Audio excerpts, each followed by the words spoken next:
Welcome to Design Talks Now, the virtual version of Design Talks hosted by Design Pavilion in celebration of NYC by Design. I'm Eileen Shaw, producer of Design Pavilion, New York's public design exhibition held annually in the public plazas of Times Square, with a mission to increase awareness of design thinking, the process, and projects. Design Talks explore topics of the future, resiliency, sustainability, and humanity. And we're honored to share programming developed with our forward-thinking partners. Such programs play an important role in thoughtfully documenting our experience during this extraordinary time in history. You are contributing to this time capsule, as well as inspiring what comes next. Now we're pleased to present Pipeline for the Future, how exhibition designers and architects are reimagining the future. Moderated by William Hanley, editor-in-chief of Dwell magazine, and panelists Abigail Honor, principal at Lorem Ipsum, Barbara Miller, director of Curatorial Affairs at the Museum of the Moving Image, Kevin Murphy, director of sales and marketing at Kraftwerk Living Technologies, and Bevin Savage-Yamazaki, civic and culture leader and senior associate at Gensler. And now, let's begin.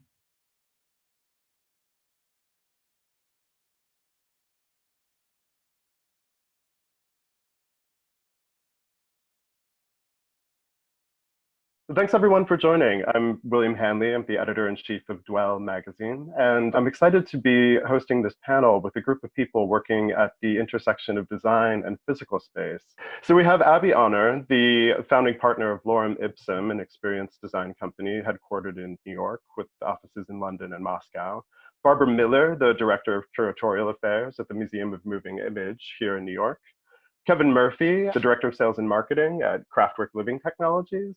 And Bevin Savage-Yamazaki, head of the Civic and Culture practice at Gensler. Hi, guys. Thanks so much for joining. Hi. Hi. So as I mentioned, everyone on the panel is working somewhere at the intersection of digital technology and physical space, whether it's on exhibition design, on installations for brands, on interior design and architecture. And I wanted to ask just a little bit about kind of the state of the field. What in the last 10 years are the sorts of experiences that you've been creating? And what are some of the concerns and developments that have gone on there? And maybe, Abby, we can start with you on the Lorem Ipsum side. You work with a wide range of clients, so it would be great to get a little bit of an overview of your work and how that's evolved. Yeah, sure. So we work with lots of different clients, from museums and institutions to brands. And I think sort of the landscape has completely changed over the last decade, which has allowed this sort of confluence between technology and physical space to happen. I think traditional museums, for example, have been totally sort of turned on their head, and participation and interaction have really been encouraged over the last decade. And so we've seen, with this sort of encouraging to touch and feel and immerse yourself in the actual exhibition, and sometimes with the artifacts themselves, you've also seen digital technology advance significantly. So I think the whole landscape in general has changed. And when we look at digital technology, the sort of digital technologies Lorem Ipsum uses, we start with visually, and we've seen camera resolution has completely changed from 35mm, we all went to HD, then 4K, 6K, 8K. So we've sort of seen the scale of the imagery that we could make really increase significantly. And that's lent itself to an evolution in the way that we project and how we show media, for example. So our canvas has moved from a more typical sort of screen to basically the sky's the limit. It can be the floor, it can be the ceiling, it can be the walls.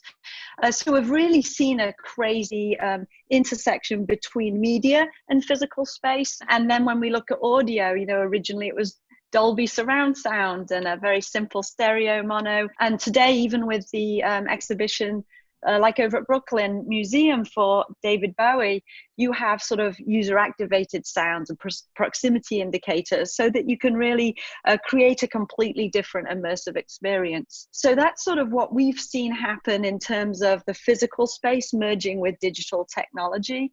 It's allowed us to create physical environments, replicate physical environments that also marry very nicely media together, creating these truly transportive experiences that completely overwhelm the visitor and tell the story in this really unique, immersive way. So one of the pieces we did at the Platov Airport, which was built a couple of years ago for the World Cup, was a huge 360-degree surround architectural ring of a beast, which had media all the way around. We wouldn't have been able to do that probably 4 or 5 years ago. So being able to sort of mix this physical space with digital technology is super exciting, especially as technology constantly is evolving and we're coming up with ways to use it effectively in these spaces. And we're always a slave to, okay, what's the story? Sort of trying to balance the education and the entertainment side. So we also recently created another very large screen that made it look like you were in a trench overlooking the landscape and you could see the battle coming towards you. Another thing that's really exciting is we could actually put people in situations that maybe we wouldn't have been able to do before. So yeah, that's sort of some of the things that we're exploring. That's very cool. I'm also really happy that you brought up the Bowie show at the Brooklyn Museum. I think that was a spectacular example of how media can enhance a journey through a progression of spaces, and not only activate the physical objects in the collection, but create a sense of time and character and narrative evolving. I'd love to ask Barbara a bit about how that has come into play with what the Museum of the Moving Image has been doing from an exhibition and teaching side. How have you been able to activate the collection and create different exhibitions around exhibitions using new technologies? Thanks. I think there's an enormous opportunity to amplify aspects of a story, to go deeper into collection objects, to kind of overcome the realities, the sort of space-time reality where you can't have more than one object next to each other. With digital tools, you can actually do that using kind of interactive and digital technologies that allow you to go deeper into your collections while only presenting one thing. So all of those are fantastic tools that we have used, I think, to great success in providing more access to collection objects and to tell a deeper story. I think for us, and I'll sort of ring the cautionary note here, maybe. We have a material culture collection, right? So our subject is the moving image. Ultimately, the subject is the stories as they're told on the screen. But we have a material culture collection. We're not a film and television archive. So we have cameras and projectors and costumes and photographs and licensed merchandise and all of these things that have to do with the production, promotion, and exhibition of the moving image in all its forms. So we have video games, arcade games, all these kinds of things, all these artifacts. And obviously we do and have always used the moving image, used sort of screens in a sense, as a way to contextualize the material culture that we have. So we're accustomed to balancing artifactual experiences with screen experiences, and then an overlay on top of that with interactive experiences and invite audiences to kind of have their hands on things so they know how things work. And that's, we I think really innovated that decades ago with combining moving image on screens, on artifacts, and interactive experiences that let you go deeper, in addition to artworks that help interpret our story. But I think what I'm finding and what I'm noticing in a large scale is that as these digital technologies get perhaps as they proliferate and perhaps get more affordable to certain areas of the museum field, but certainly not all, that there is a danger that they overwhelm the story.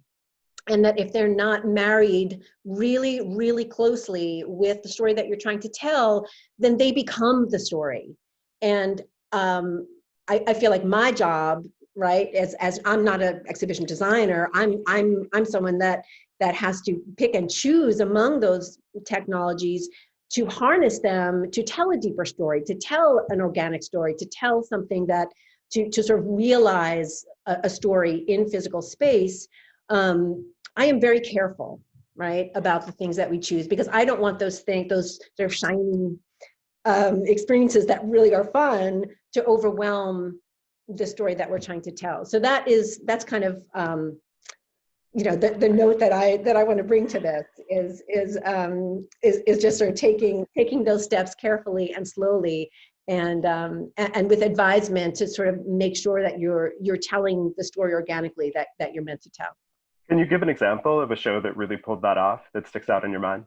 Sure. Or even a moment within a show. Yeah, we have an ongoing exhibition at the museum called the Jim Henson Exhibition, which you may guess is about Jim Henson and his career and his collaboration with these great puppeteers and writers and performers from the mid-50s up until sadly he passed away in the 90s. And it's an incredible, rich exhibition with puppets and other artifacts and interactive experiences that give you a sense of what that creative journey was like. And of course, there's a lot of moving image content. So again, we have that balance between these artifacts, right, these puppets and all these other things that we want to give people a chance to come face to face with and have a moment to kind of absorb them and not just be overwhelmed in a space, right?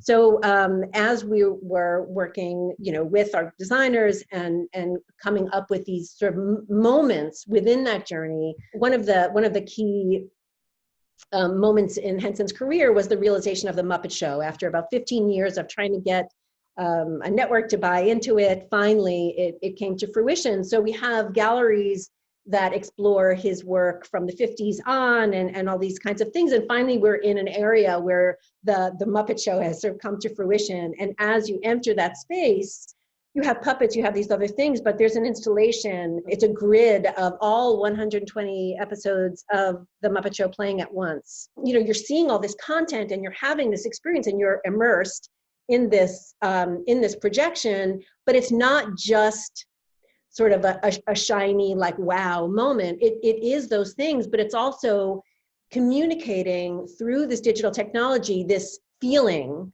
of, wow, this finally happened, right? The moment the feeling that's trying to evoke is something that we are saying that Jim Henson and his collaborators felt. So we're trying to sort of marry the audience experience with the story that we're trying to tell, if that makes sense. So that's sort of like the most kind of big tech, in a sense, that we got with that show, and we wanted to keep it scaled so that we didn't overwhelm the story with those kinds of experiences, but we used it really selectively. That's a great example. It really does highlight, I'm a big fan of that exhibition, and it really does highlight the way that the technology can enhance but not take over the narrative. And it really is this moment when the visual activates the physical space, and kind of vice versa, for this really affective moment with the viewer. And I mean, Kevin, you've done this across all sorts of different arenas, not only sort of in the context of an exhibition, but also all sorts of different types of physical spaces. Can you say a little bit about Kraftwerk, kind of how that got started, and what the studio is doing these days? I'm probably the grey-haired one in the room to a certain extent, and I started actually before 1977, but 1977 was the Natural History Museum in London, which is one of the major institutes. And we were very much at the cutting edge of moving technology into galleries where before there were glass cases. It was really quite a revolutionary time because the curators were up in arms against what we were doing, but we were developing new types of exhibitions to entertain as well as educate the public. And I was there for 10 years, and that's really where I started as a technical interpreter. That's what I call myself. I spend a lot of time working with designers and clients trying to understand what they're trying to do, and then working out how you can do it and how much. And the how much question quite often comes in. So fundamentally, I'm used to putting technology in, but I'll pick up on an important point from Barbara that I'm one of the first people that gets very grumpy when people apply technology in the early discussion. I hate nothing worse than talking to a design team where, right, we're going to have a big display, it's going to be X meters by X meters, it's going to be big and bright. And I ask why, and they don't know why. Because the thing is with technology is a tool, and it needs content, and it needs stuff to make it work, to tell the story. The best technology exhibits or attractions I've ever worked on, the visitor or the guest forgets that the technology is there. That's the whole point. Yep. I spent 10 years then at the Natural History Museum. I then went on to the commercial world. So I started selling technology, but I haven't changed my tune. I still am very, very cautious about applying technology the right way. I worked for a major technology integrator for 20 years, worked my way through there, got to travel the world and opened offices around the world. And that allowed me to work with different designers and also get into theme parks and more entertainment. And then the brand name started to pop up in the early 90s, where brand centers were a big thing. I left about 2007. I actually then joined a design company for a number of years. So worked on the inside, working with designers, basically doing my technical interpretation and working on lots of projects, like Titanic Belfast. Belfast is the capital city of Northern Ireland. It's a major city where the Titanic was built. It's there, it's authentic. That's another word that comes up when we're using technology. Try to keep it authentic. You know, we could see the slipway where the Titanic was built. Don't try and duplicate that with technology. Try to use the real thing. That was a fabulous project. And then I joined Kraftwerk about 4 years ago. Kraftwerk Living Technologies, we're a company of about 130 people. We're based in Austria, but all of our work is from China to the US. We're in Bali at the moment. We're in Doha. We're at Dubai in the Expo. We're in Russia. We're all over. And fundamentally, we're delivering technology for museums and exhibitions, but also for entertainment and theme parks. And this is the first role in my life, towards, I suppose, the latter stage of my life, where I'm getting into major attractions for mass audiences. So a lot of what I'm doing now isn't for just 1 or 2 people to look at in small exhibits. It's for 1,000 people to enjoy at a time, which is a totally different type of challenge. But again, the same principles apply. If we're doing a big media-based attraction, it's still about the content. Our bit has to work extremely well and deliver a result, but it's the story that counts. Mm-hmm. So can you give an example of, I mean, it's really interesting to go from the scale of a museum exhibition, which may attract a whole bunch of people, to this really mass experience with some of the things that you've been working on in the last few years. Can you give an example of a really successful experience for 1,000 people all at once? Well, 1,000 is a high number. I mean, we worked about 5 years ago, just before I joined, on a 1,000-seat 4D theatre. Now, don't groan when you hear the term 4D theatre. A well-designed 4D theatre basically uses movement in the seats. It uses special effects, a very big screen and a big display with all sorts of tricks to basically take you on a journey. If you can imagine a theatre with 1,000 moving seats, it's quite something to look at. And I think we get about 33,000 people, not at the moment, but on a normal day, if there is a normal day ever again, 33,000 people a day going through that attraction. And that's for a Chimelong Park in South China. And that has been amazingly successful and holds the Guinness World Record for the largest 4D theatre and the largest 3D screen in the world. But more recently, I mean, I'll take an example of a slightly smaller attraction. It still gets people through, but flying theatres. We work a lot on flying theatres. Now, I mean, it's weird. In a funny sort of way, I've always wanted to work on flying theatres because I remember going to the one at Epcot in the early 90s, soon after it opened. And I just enjoyed it. It was a great experience. And fundamentally, in a flying theatre, there's various ways you get there, but you sit in seats, you buckle up, and you go up to a height. And you're immersed in a dome screen, and you experience flying over cities, over mountains. And these days with CGI, you can immerse yourself in a cartoon character's world, whatever. Highly successful. But it doesn't have to be on such a huge scale. I mean, we just worked on a flying theatre in Iceland, in Reykjavik. It'll have 300,000 people a year. And it's been designed and built as a purpose-built attraction to make money. A lot of the work that I do is there to make money at the end of the day, fundamentally. And it looks like it's going to be very, very successful. And again, of course, it comes down to how the film was made.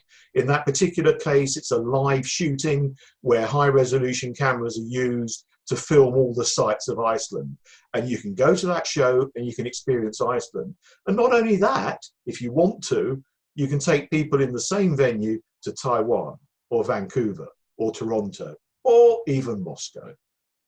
Great fun if you haven't tried one. I know, Abby, you have. And I guess, that's very different, although similar in some ways to what, Bevin, you're working on in terms of interior design and architecture. The way that the filmmaking and the physical experience kind of play into one another is really important for making those kinds of experiences work.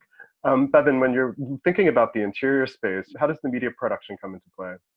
So I think this is pretty funny to segue after Kevin's comments, because as a self-confessed Luddite, I would say that when I think about technology and when I think about media within like the workplace or within the civic realm, which is really where my focus is that it's really spaces that are sort of flirting with technology, that really where it works best to me is always when it feels more ambient. It's a little bit more in the background. It's sort of supporting the experience, but really always at the forefront is like the human experience and how people are actually using the space.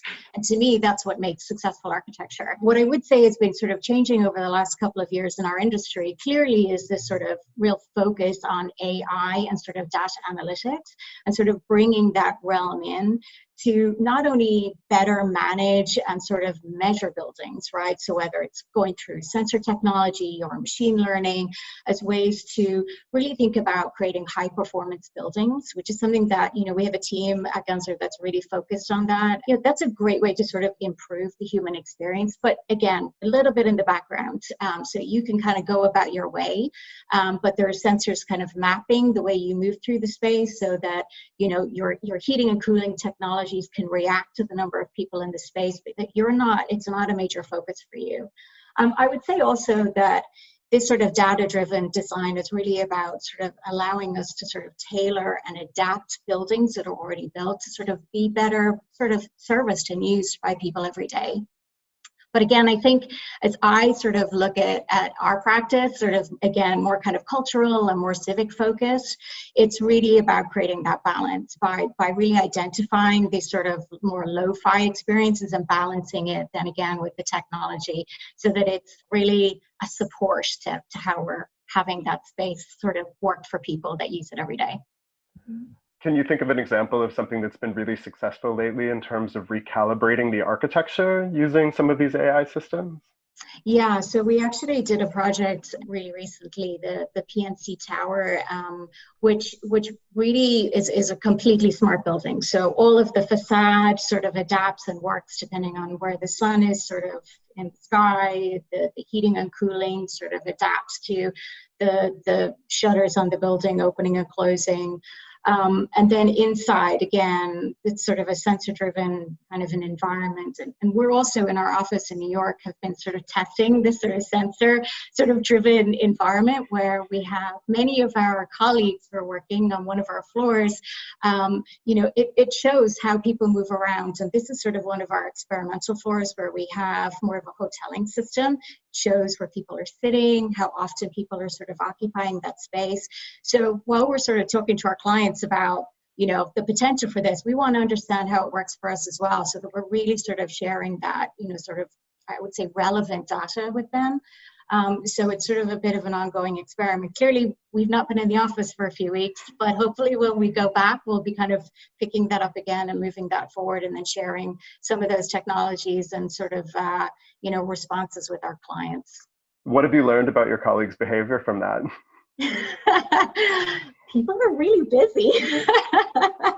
there's a lot of like walking around and moving from spaces to space. I mean, one of the things that we've certainly learned, at least from the work environment, is that, you know, choice of like environment is really, really important. So people don't want to sit at their desk like for 10 hours a day. They want to be able to get up, grab a cup of coffee, have a kind of more informal meeting, sitting on the couch in the cafe for like 20 minutes, then getting up and going and sitting maybe in a room where they can take a private call, and then moving back to their desk for 10 minutes. So that sort of dynamism and movement in the workplace, I think, is definitely a positive, right? You're not sort of sitting there focused at your desk. And I certainly know as architects and designers, we tend to spend a lot of time at the office. So this is sort of, again, a way to sort of encourage that sort of movement. And again, leading to this whole idea of health and wellness, which is sort of a great byproduct of really this sort of drive towards technology within the workplace.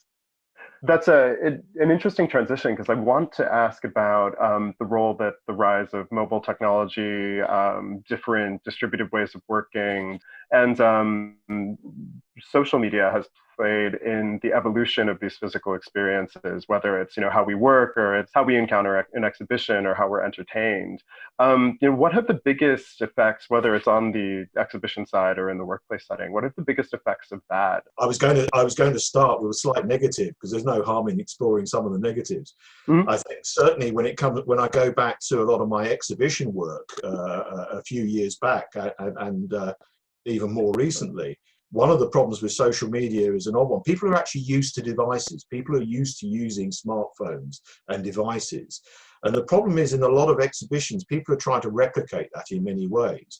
And because you're used to a very, very good touchscreen on a mobile phone, trying to replicate that on a larger screen within an exhibition is actually not that easy. And I've come across, I'm not going to name any examples, but quite a few exhibitions where, you know, designers, and I'm the first to blame myself when I get something wrong, but sometimes designers will, you know, they've got a subject to tell. Well, let's put an interactive in. Let's put an interactive in. Let's put an interactive in. I've actually had those conversations. And there's 2 or 3 problems. Yes, people are used to using very, very sensitive technology close to their face, and very, very responsive and very, very personal. You can't replicate that on a larger screen. And it gets even harder when you're dealing with a group. The design of group interactives, we could probably have a 3-hour session in its own right, and not many people get it right. It's very, very hard. But so the impact of the technology, it's not so much the social media, but it's the fact that you're using it, has affected a lot of how exhibitions are designed and built this way. And just because you can, again, doesn't mean you should. And, you know, Abby and Barbara, I mean, on the exhibition design side too, you see more or less successful uses of interactive moments within that. But on the social media side, I mean, there is a sense that, you know, even if you don't explicitly create the moment for people to share within a show, they will do it. So how has the way that you've incorporated technology into physical exhibitions kind of accounted for that, reacted to that? I'll just say super quickly, it's funny, we, again, I'll tack back to this Jim Henson exhibition. It kind of originated for us. We had a temporary show that was organized by the Smithsonian in 2012. And at that point, visitors weren't allowed to take pictures in the exhibition, and it was really hard, right, for our security team to get people to not do that. A few years later, 5 years later, we opened up our ongoing show, and the mood, the sort of acknowledgement of social media as a way to enhance your own brand as a museum, the brand of the intellectual property that's inside your exhibition, the sort of moving exhibition content beyond the physical space into people's lives, into communities of practice, that had been so acknowledged by that time that it was like, of course you can take pictures when you're in the show, because that's, that's a part of it. It's like you're having that experience, and then you're extending it through, through the photos that you take and that you post, and that, becomes sort of like a free pipeline of advertising. So I think, there's a lot of ways to talk about social media and its relationship to museums, exhibitions. That's one, right? So we want people to have a great experience when they're at the museum. We want them to take pictures and to post them and to have conversations afterwards, because that's the point, right? Like, why are we doing this? Why am I doing this as a curator in a museum? I'm doing this so that people engage with the subject matter and that they carry it on with them, right? And if people nowadays are doing so much through their devices, then of course you're going to want to enable that and encourage that. So that's a really positive thing. On the negative side, I think people, walking through an exhibition are it's really hard for us. Again, I'll come back to this idea of wanting to make sure that the time that you're spending with the collection, with the material culture, with the artifacts is not just through the lens of your phone, that you're actually in a space, having an experience, and not just mediating it through the pictures that you're taking. And we do see that a lot. That I think that's something that all curators wrestle with and designers wrestle with is like what people are doing in that space, and how the social media that they're actually spawning in that space, how that's good, and then also what the downsides are. I think that's really interesting, because I know that many years ago I worked on the Dia Beacon Museum up in Beacon, New York, and at the time we completed that project in 2001, right? It's kind of a while ago. There was no social media, and very much the experience that you were encouraged to have was that very intimate one-on-one experience with the work. Since then you're now allowed to take photos there, but there's certain artists, Walter Demery in particular, you're not allowed to take any photos of his work. And that sort of came down as part of his, legacy of how he wanted his work to be shared or discussed. And I think it's interesting. I really appreciated your point about, like the advantages and the disadvantages, right? That extra level of engagement, maybe in a lo-fi way, where you're really focused to have that one-on-one sort of experience with the work, as opposed to sort of stepping away and having that intermediary piece of technology that separates you, that mediates and really sort of directs how you view and share that work. So it's a challenge, I think, for all cultural organizations, when you sort of think about, what experience you want your audience to have, how the architecture frames that flow and that movement through the space, and then how the collection is sort of shared and experienced. Yeah, I'll just piggyback on Barbara and Bevin, actually. I think it comes down to what we were discussing earlier about technology, and only bringing that conversation in when you know what the narrative or what it is you'd like to communicate, whether you're an institution or a corporation. And so sort of understanding how and why you'd use social media, because we have a project we're working on right now, interestingly enough, which is about the nuclear arms race, and it's specifically located in a basement, and people have to turn in their phones before they go down there, and there's a reason for that. It's to keep it secret, make it feel like you're not accessing anything outside of this space, to really put you in the mindset of what the scientists were going through. And so I think, again, using social media as a tool, because at the other end of the landscape, you have that shareability, that awareness that Barbara spoke of.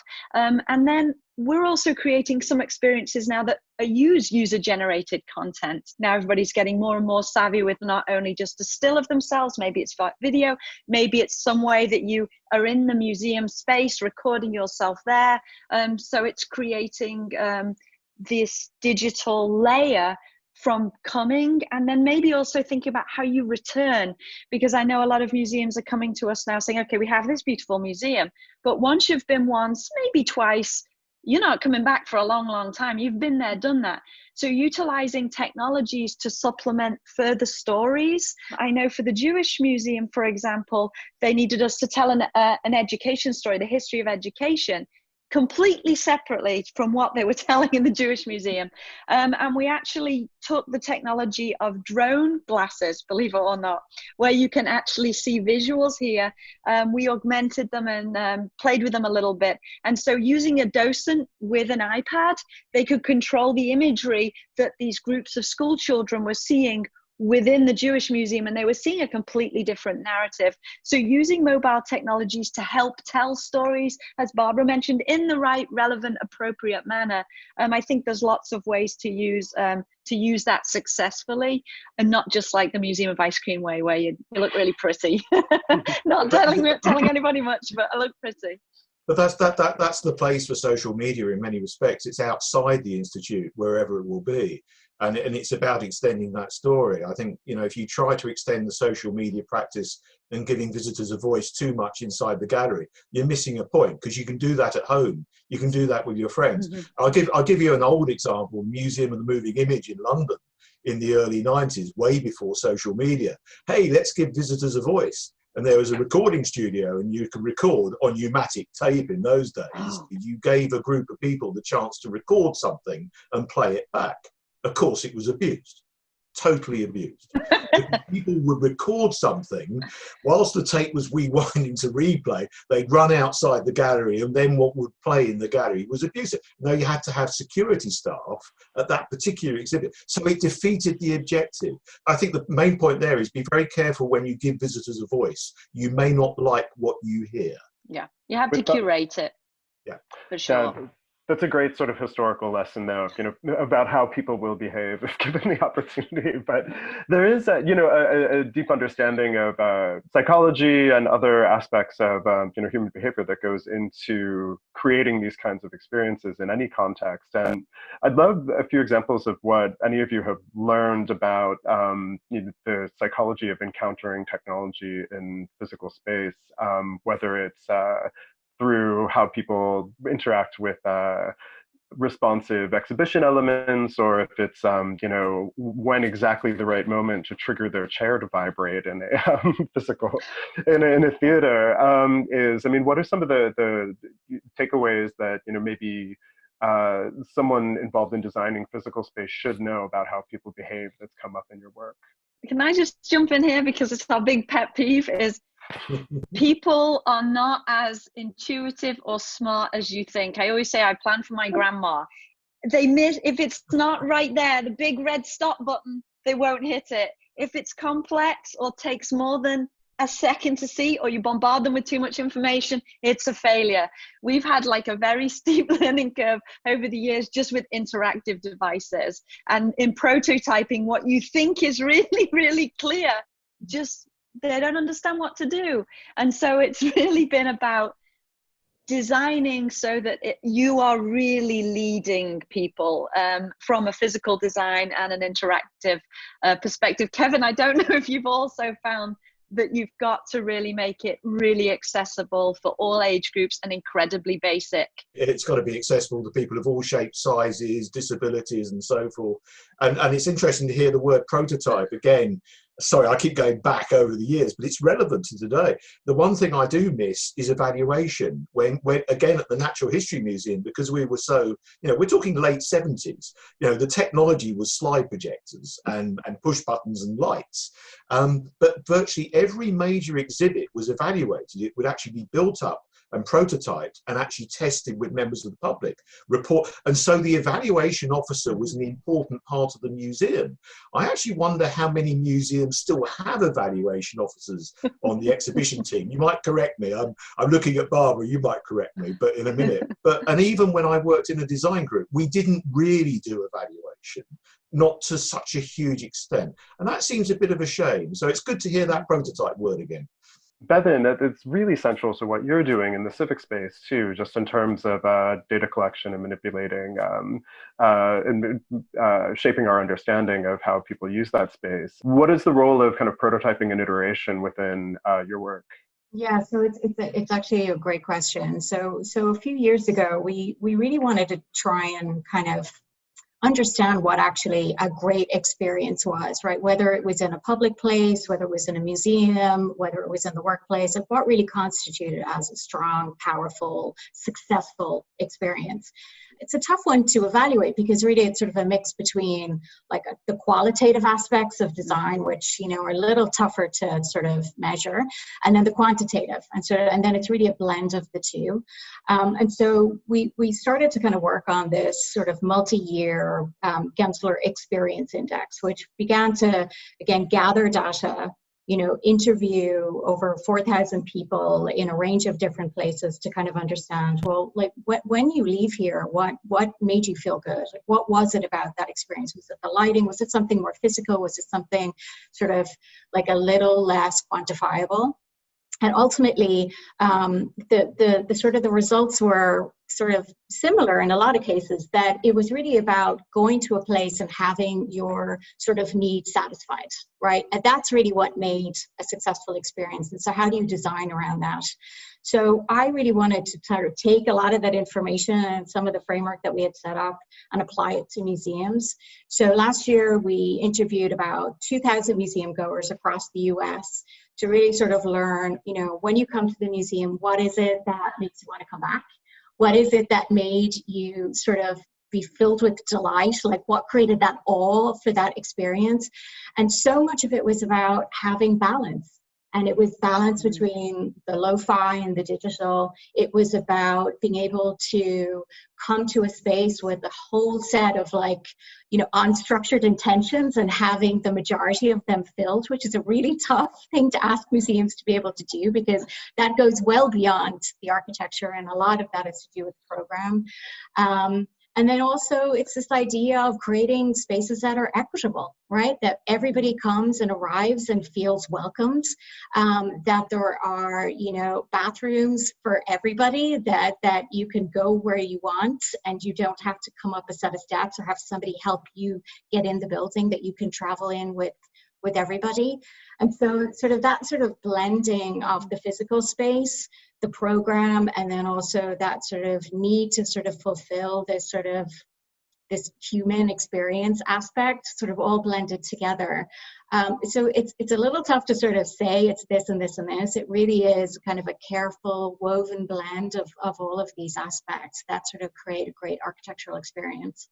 Can you give an example of when you've been really surprised by the results? You know, what resonated with people that was maybe contrary to the hypothesis that you set up the technology in the space to gather data on? Yeah, so I mean, I would use sort of an example from the Museum of the Dog, which is a small museum that we completed about a year and a half ago. They're located up on Park Avenue on 40th Street, and it's all focused on dogs, which, you know, is kind of amazing. So it's run by the American Kennel Club, and their whole focus and mission is really about educating people about purebreds, but then also sort of celebrating the sort of ongoing connection between humans and dogs. And they had this absolutely wonderful collection of like old dog paintings, right? Which when you think about it, may not seem maybe so fashionable nowadays. So our job was to sort of reinterpret this to sort of appeal to, you know, a wider audience beyond what they call their supporters, which is the fancy. And so it would sort of engage with this sort of bigger audience, and then also young people and older people.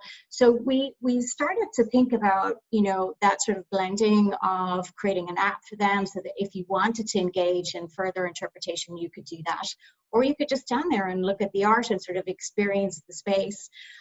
We also had a bunch of like technologies that we designed to sort of help with education. You can actually get your photo taken and then it turns into a dog that looks quite similar to you. I did not try that because I didn't want to know, but it's one of the most popular things in the museum. And so I think that really sort of a lot of the findings that we got about equity and balance within the space and ensuring that you're sort of appealing to like all age groups. We sort of used a lot of our findings to sort of build in the experience for this museum, which I think actually, has worked out incredibly well. People are still fascinated by all of the strange tchotchkes that we've gathered, but they also still want to learn how to train a guard dog. So we sort of managed to kind of hit that balance on both sides. That's a very cool program to be working with. So, I mean, all of these, all of your practices, require some amount of physical space and physical gathering. And, we're doing this interview digitally. What do you think we're going to learn from this moment where we can't physically gather that will inform your practices? I mean, is this something that, you see changing the field? Yes. I do, and it's for somebody like me whose entire career has been focused on public gathering and community and bringing people together in all of its forms, whether it's in education, whether it's in the cultural fields. I think the one lesson that we're going to learn is that I think people are going to want to connect with lo-fi experiences after coming out of weeks upon weeks upon weeks of like this digital interaction and sort of be together. And I think organizations really do understand that people come first, but like place still matters. So I think people are going to want to create a sort of a sense of like trust between their organization and the public and their organization. So that sort of the knowledge that places will be kept clean, the knowledge that people are monitoring numbers of people as they move through space, and that sort of ongoing connection of their mission to this new world. I think all of that's going to be so important. But really, this is an opportunity for us. I mean, I think if we really start to think about this in a positive way, we can begin to accelerate some of our utilizations of technologies. I think that we can probably say the technology has advanced faster in the last 8 weeks than it has in several years. And so, like, how do we begin to like really embed that in a positive way? But again, I think it will be about bringing people together, but in a sort of a sensitive manner, and one that sort of focuses on people's health and wellness, always at the center of that. And I think there's going to be a lot of testing. We talked about prototypes before. There's going to be a lot of testing, seeing what's going to work, what's going to fail, and things that are successful. And I think it's going to be really very much about building this experience. Mm-hmm. One of the things that there's going to be so many challenges across the board for all cultural institutions, certainly. But it's funny. Conversely, the sort of interactive technologies that we have within our exhibitions are some of the things that are giving us the most anxiety. Right? Are people going to be touching buttons? Are they going to be wanting to touch screens? How are we going to manage that inside our galleries, as opposed to these more sort of inert things where you walk around and you see things and you're just sort of within yourself? When you're starting to touch, when you're getting your hands on things, these interactives that we're all kind of embracing, how do we manage that within this new context is one thing, just from a practical perspective. And then I think as much as we all really do, we just can't wait to break out of this moment. I think that some of this is going to be with us, I think inevitably, and we, cultural organizations are going to be needing to plan to go beyond their physical facilities for the long term. And that's not all bad necessarily. I mean, what's happening right now it's bad. There's nothing good about it. But there are some things that we're learning as we're managing it that will have benefits beyond this moment. So we are doing as much remote programming as possible. And we're reaching audiences beyond our, that we've never reached before. And that's fantastic. And we're going to keep doing that, and we're going to attempt to build on that. And that's been really exciting for us to be able to meet those audiences and to sort of find that hunger out there and take even baby steps right now so that we can meet those needs. So that's great. And that's going to be with us, and we're sort of excited to build on that.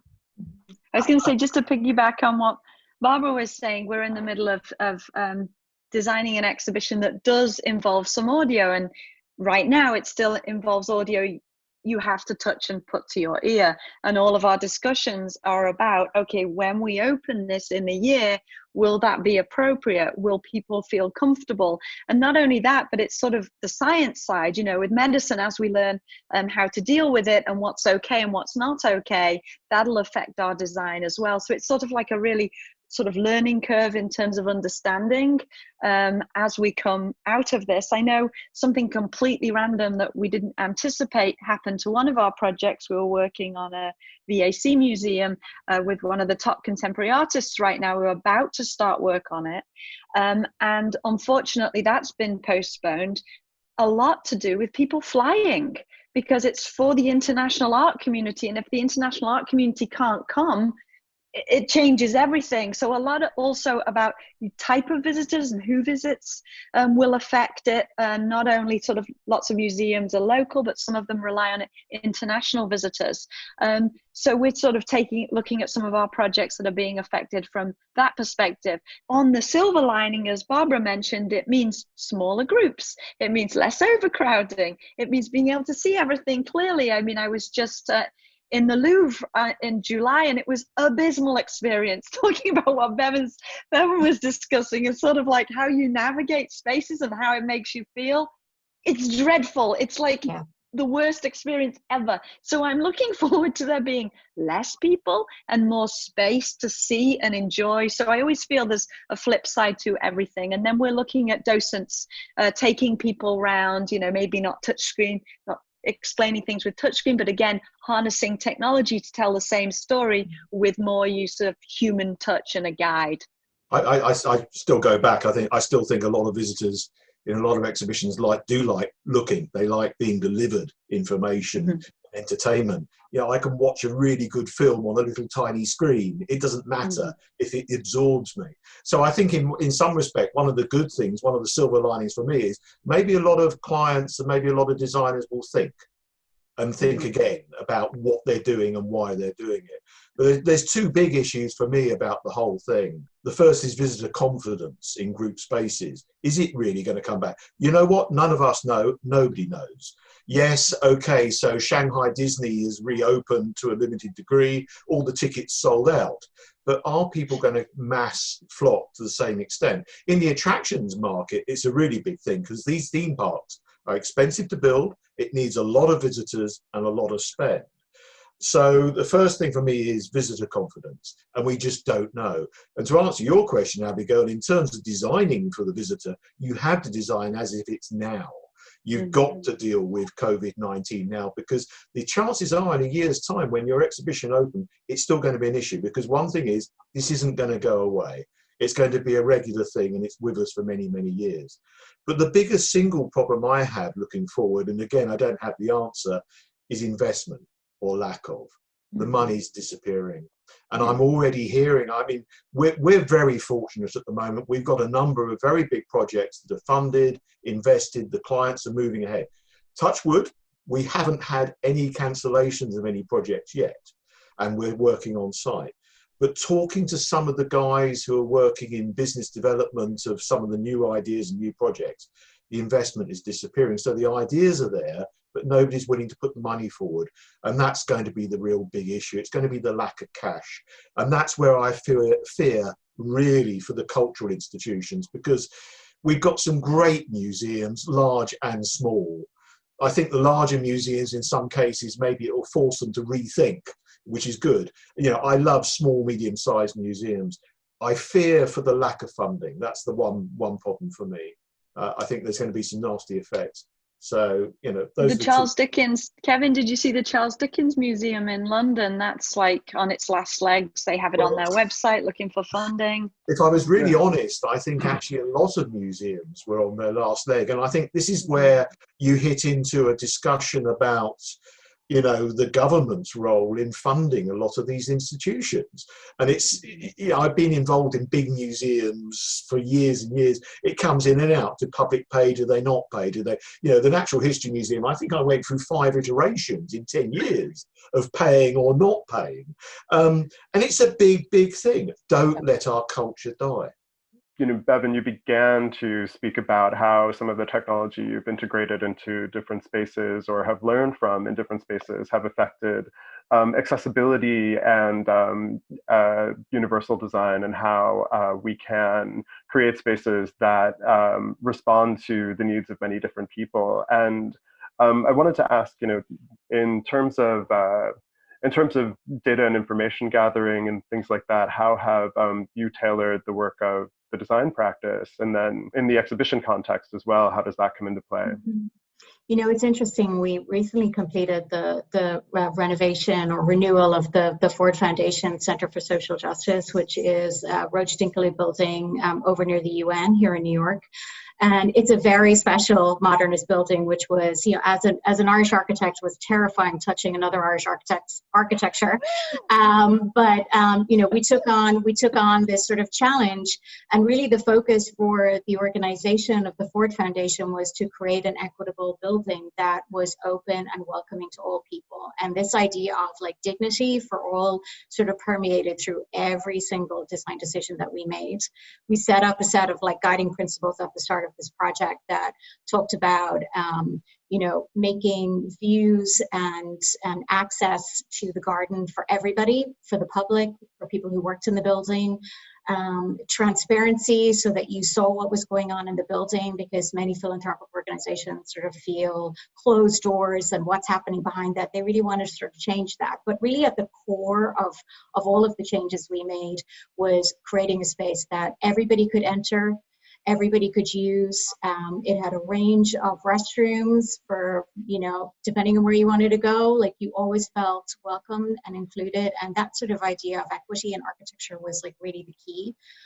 All of the doors open, touchless. They have sensors. So we have push openers at the front door, so that, now I think that will even be better for people as they're coming in. And again, just sort of opening up this sort of idea of a welcoming environment. I think that sort of idea of it really being integrated into what you do as opposed to an add-on, and even something that you think about, it should just be happening. Every space that we design, it should just be part of what we do. Yep. And this goes way beyond meeting code. This is not about ADA. This is not about checking your box that you've got your 5-foot turning radius in your bathrooms. This is about creating spaces for people.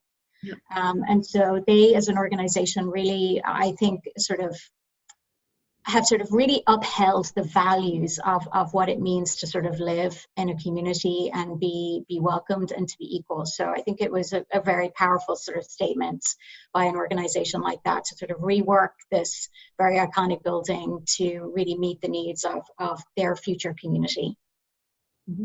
If I can just jump in, I mean, this is something that we've been thinking about a lot at Museum of the Moving Image over the past year or so. We're in the early stages of completely reconceptualizing our core exhibition, which is now called Behind the Screen, and it's a great exhibition. It's been seen by millions of people, and it's our primary teaching tool, and it's our primary outlet for our permanent collection, and it will remain so, whatever the new core exhibition is. But we sort of tinkered around the edges, thinking, oh, do we just want to update things, because our subject matter, obviously, the moving image has changed so much in the past decades. Do we tinker around the edges, or do we knock it down and start again? And after a lot of feedback and a lot of discussions with various stakeholders and internal discussions, we decided that the best method for us overall was to knock it down and start again, conceptually. And not just because our subject matter has changed, but also because the sort of museological experience has changed. And this notion of accessibility that we try to do as best as we can within our current core exhibition, but it was not founded on those principles. To kind of build on what you were saying, Bevin, that it's organically from the ground up, so that you're thinking about an experience that is available to as many people as possible, and you're not taking an exhibition and retrofitting it into something that invites people in. And that's what we're in the midst of, in thinking about that and taking these very sort of slow steps to envision an experience, a 15,000 square foot experience that is our sort of signature, right? It's our main experience that people come and see, and making that as inviting as possible, and inviting people with different learning modalities and physical abilities to be able to enjoy it equally. That is not an easy thing to do for any institution. And I just want to raise here another issue of accessibility is about cultural organizations' ability to create those experiences. And I think that we are all, as designers, storytellers in physical spaces, being held to a high standard, and we should be, but that takes money, right? And especially, well, I don't even want to think about what's going to happen now, sort of after this crisis that we're in, and what the landscape looks like. But even before that, different cultural organizations were positioned very, very differently to be able to access the kinds of tools that they need to create those experiences. And in some ways, those kinds of constraints breed creativity. You can think about it in a positive way, but it's also really, really difficult, because in addition to all the other things that you're fundraising for, it's sort of building all of that in. So there's lots of challenges. I'm not complaining about those challenges. I'm just saying that they're there, and we're really engaged in that at the moment. And I'm excited to see kind of where we go over the next 5 years in bringing that dream to reality. One of the things in terms of accessibility that we've been thinking about recently in our last few projects is language. And a lot of the institutions we've been working with have wanted things in multiple languages. So looking at how technology can handle that to make, as Bevin mentioned, the experience really enjoyable and accessible, whether you're speaking Spanish, Chinese, Russian, English, has been something that we've been dealing with right now, especially when it comes to media. So really making sure that it's an enriched, holistic experience from a language perspective, as well as Bevin also mentioned, like the accessibility. But in terms of technology, interactivity, or just understanding what you can and can't touch, we have people who are completely tech savvy all the way down to haven't really used much technology. So whenever we're designing these experiences, we have to take that into account and make sure, again, that they're leaving the museum having thoroughly enjoyed and felt immersed in everything, and not feared going and interacting with things. So it's sort of demystifying and making all of our spaces and experiences very accessible and open to. That's a very, very important point to end on as well. I'm glad, you brought that up, and I'm very hopeful that our cultural institutions will survive this intact and emerge even better. And when they do, I'm really excited to see the work that all of you do going forward. So thanks so much for joining. I think it's a really exciting topic, and really timely, given that we're in an inflection point with this kind of work. Thanks so much. Thank you so much. Thank you. Thank you, Bill, Abby, Bevin, Barbara, and Kevin, for your encouraging conversation and a look behind the exhibits. We enjoyed celebrating NYC by Design and global design with our industry associates and their impactful presentations. Thank you all for joining us. Design Talks Now will be available on the Design Pavilion website, and new programming will continue through the month to come.